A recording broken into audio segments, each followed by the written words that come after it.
Oi pessoal, aqui é a Lê, tudo bem?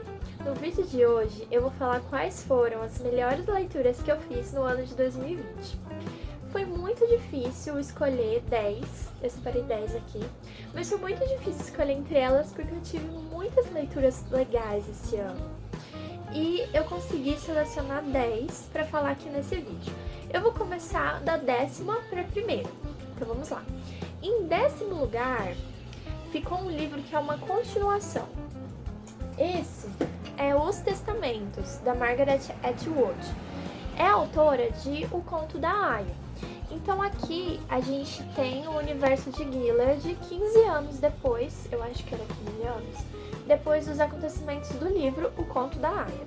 E por que eu favoritei essa leitura? Porque pra mim, o universo que tá existindo Gilead, pra mim é um dos universos mais bem elaborados, bem construídos, inteligentes e críveis de todas as histórias.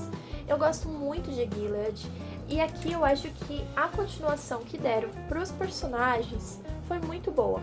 A forma como você tem várias perspectivas diferentes, de pessoas de castas diferentes dentro e fora de Gilead, é muito bom, porque no primeiro livro a gente fica um pouco preso à visão da June, e aqui não, aqui a gente vai ter a visão de uma criança que está sendo ensinada para ser aia, a gente vai ter a visão de uma tia, a gente vai ter uma criança que era de Gilead, mas foi para o Canadá, então são várias coisas que vão construindo esse universo. E mesmo tendo sido escrito muito tempo depois do primeiro livro, não tem nenhuma ponta solta. Todos os detalhes aqui são perfeitos, são impecáveis. E eu tô muito ansiosa pra ver isso aqui na série de TV. Agora, em 9º lugar, ficou uma obra do King que eu não conhecia muito, mas assim que fiquei sabendo da existência dela, eu corri pra ler. É Blaze. Não sei se vocês já ouviram falar dessa história, mas basicamente aqui é um rapaz que ele acaba sequestrando um bebê e ele tenta ficar com esse bebê porque ele acaba se apegando a ele. Só que a gente sabe que não vai dar certo, né?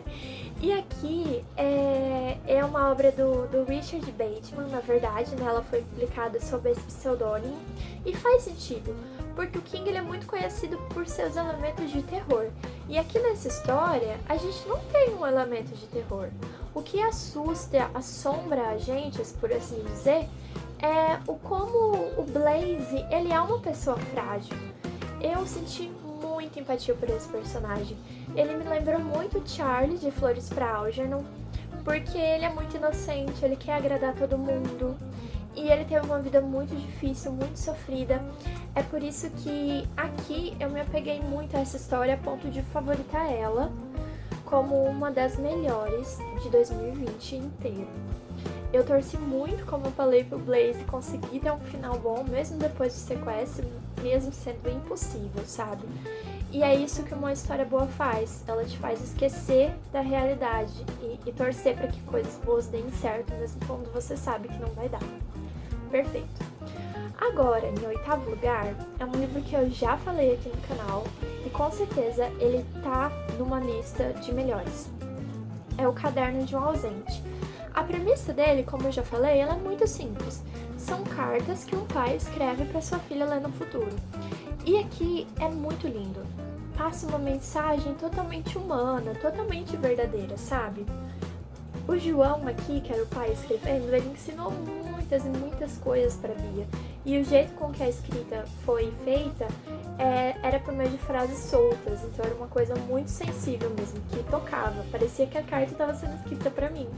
E é por isso que eu favoritei essa história, porque conversou comigo de uma forma tão bonita, sabe? Eu fiz muitas marcações ao longo do livro, porque realmente me impactou bastante. Agora, em 7º e 6º lugar, por que eu coloquei junto? Porque um é a continuação do outro.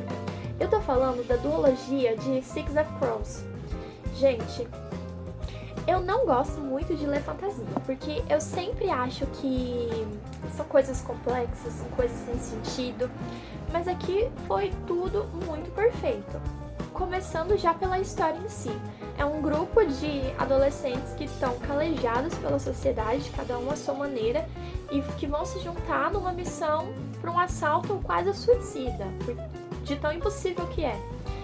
E as personalidades dos personagens são tão bem construídas.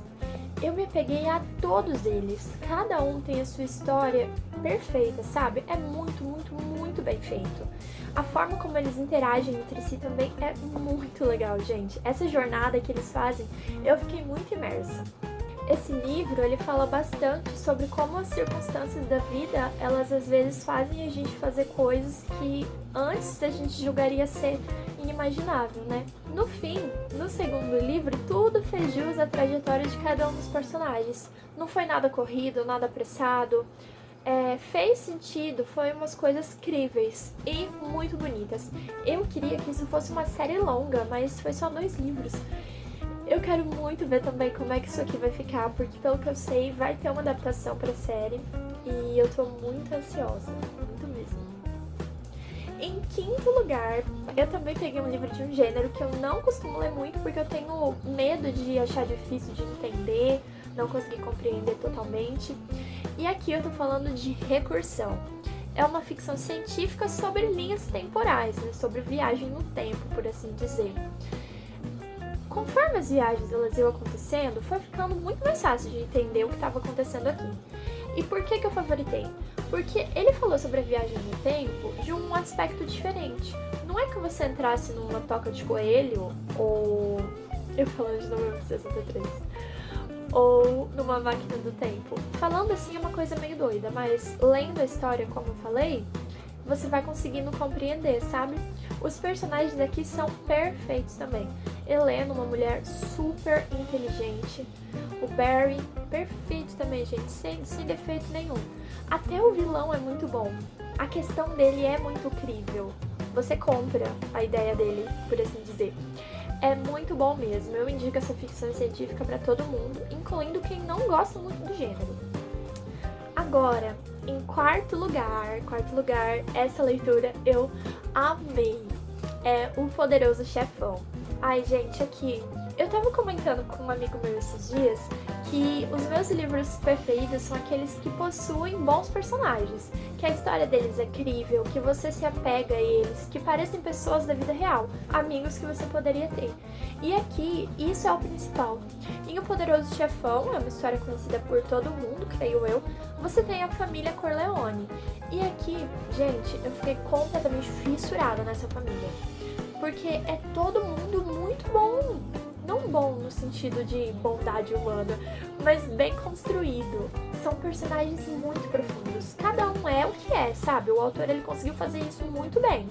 Tal personagem é o líder da máfia, então ele vai agir como tal.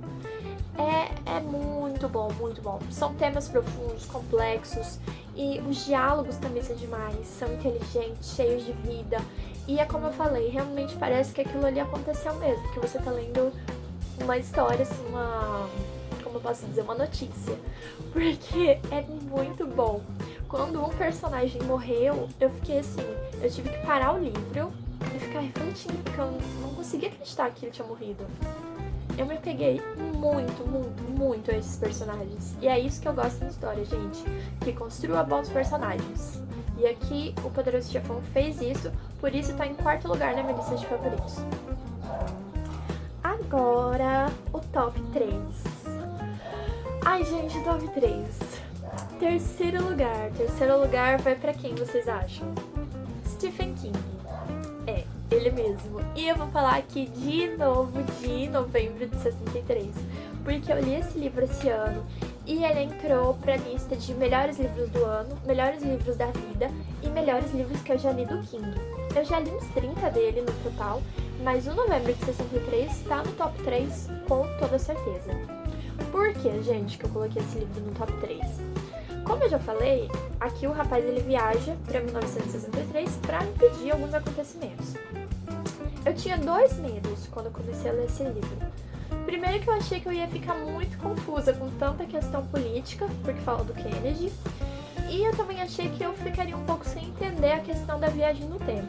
Mas nenhuma dessas duas coisas aconteceu. E foi uma história perfeita, pessoal. Como eu já falei, eu gosto de bons personagens. E o King, ele é mestre nisso. Em toda a história dele, eu me apego a todo mundo. E aqui tem um dos personagens dele que eu mais gosto, que é o Jake.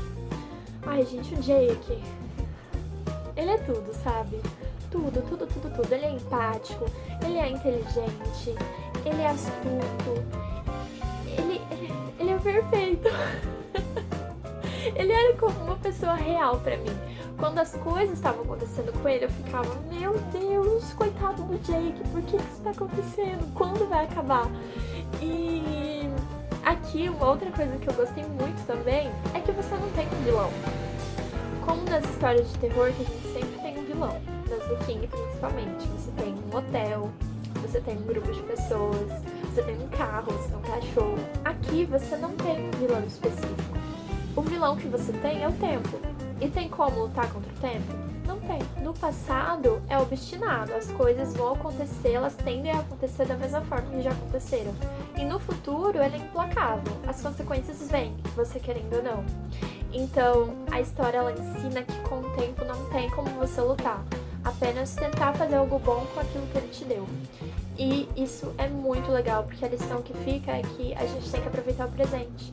Às vezes as coisas a gente se arrepende de ter feito da forma como fez, mas não tem por que pensar nisso, porque como o Jake vai percebendo durante as viagens que ele faz, o que importa mesmo é o presente, é o que você está vivendo agora e não o que já foi.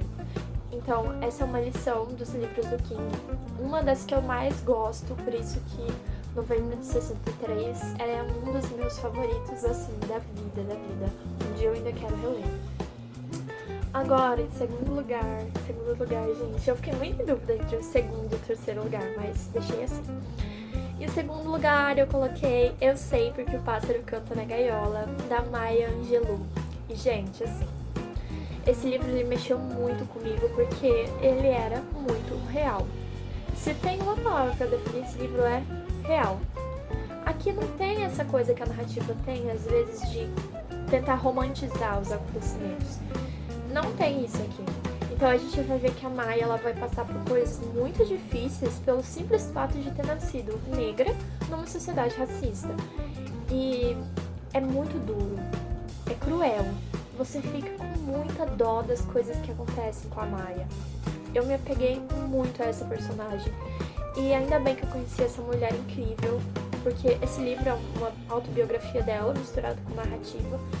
E ela é uma mulher incrível. Mesmo depois de tanta coisa que aconteceu com ela não perdeu a esperança, sabe? Ela não perdeu a vontade de viver, de tentar fazer aquilo que o King falou no outro livro, de tentar construir uma coisa boa com aquilo que o tempo e a vida nos deu, né? Aproveitar a vida que a gente tem. E a escrita da Maya, ela é muito bonita, ela é muito poética, o que torna tudo ainda muito melhor. Eu grifei também muitas partes desse livro, porque gente, conversou comigo de uma forma, assim, incrível. Eu acho que os livros, eles têm que fazer isso com a gente, eles têm que conversar com você. Pode ser uma fantasia, pode ser um terror, pode ser uma autobiografia, pode ser qualquer coisa. Conversou com você? É isso que importa, é pra isso que a literatura serve aqui, certo? Eu gosto tanto da Maya que eu dei o nome dela pra minha gata. Tanto o nome real, que é Margarete, quanto o apelido Maya. Então minha gata chama Maya Margarete. Ai, eu amo a Maya. Meu Deus, minha perna dormiu, eu não tenho mais perna. Ai. Gente, que horror, parece que eu não tenho perna. Eu vou morrer. Bom, pessoal, e agora o mais esperado, o primeiríssimo lugar de 2020, Minha Sombria Vanessa. Gente, eu entendo que esse livro ele não é pra todo mundo, tem muito gatilho, é uma história muito dura, muito difícil, mas eu gostei bastante, eu vou explicar por quê. Aqui a gente vai ver a história de uma garota, a Vanessa, que quando tinha 16 anos, eu acho que era essa idade, ela se envolveu com um professor da escola que ela estudava. E agora o tempo passou, e no presente, esse mesmo professor, o Jacob Stream, ele está sendo acusado de abuso sexual por outras ex-alunas. Só que a Vanessa, ela não acredita que ela fez parte desse grupo de garotas que o Stream abusou. Ela não acha que foi um abuso. E aí que tá o conflito do livro. Então, ele é um livro sobre superação. Por quê? Porque a Vanessa precisa entender o que aconteceu para poder dar continuidade na vida dela, seguir em frente, superando esse fato que aconteceu. Agora, por que eu coloquei um livro tão pesado desse como favorito do ano? Vou explicar por quê. Porque aqui, gente, a gente tem uma história muito real. Como eu falei, não é romantizado. As narrativas têm essa coisa de romantizar as situações, mas aqui você vê que nada foi romantizado, sabe? Os sentimentos da Vanessa, eles são totalmente compreensíveis. Eu acho que foi isso que mexeu muito comigo. Conforme ela vai falando, tanto no presente quanto no passado, você consegue entender o que ela tá sentindo, sabe? Você não consegue sentir raiva da Vanessa por ela não entender que aquilo que ela viveu era um abuso. Você só sente empatia, você sente compaixão dela por ter vivido aquilo e ainda tá vivendo aquilo, porque ela não superou, né? Tem um trecho desse livro que eu salvei aqui, que eu gostaria de ler pra vocês, que resume muito bem o que eu falei sobre os sentimentos dela. Ela fala assim, ó: eu simplesmente preciso muito que seja uma história de amor. Você entende? Eu preciso muito que seja isso. Porque se não for uma história de amor, então o que é? Isso tem sido a minha vida inteira. Entende, gente? Não tem nem o que falar. Esse trecho aqui é autoexplicativo. Mas a Vanessa, ela vive um conflito desde quando ela se envolveu com o professor. E é muito, muito tocante, é muito cruel você ver a forma como as coisas aconteceram, sabe? E como diz aqui atrás, não é um livro de amor, não é uma história de amor. Na verdade é um livro de dor, é um livro de dor, de consequências. É sobre você tentar construir uma forma de viver apesar da dor que você sofreu. Eu amei Minha Sombra Vanessa porque, como eu falei, eu gosto de livros com bons personagens, com personagens da vida real, que poderiam ser reais. E aqui a autora fez com que eu me sentisse muito próxima da Vanessa. Por isso que ele é o favorito do meu ano, gente. Pessoal, é isso. Esses foram os meus 10 mais favoritos do ano. Eu tenho outros também, mas eu queria fazer uma lista mais sucinta, porque senão esse vídeo ia ter 1 hora.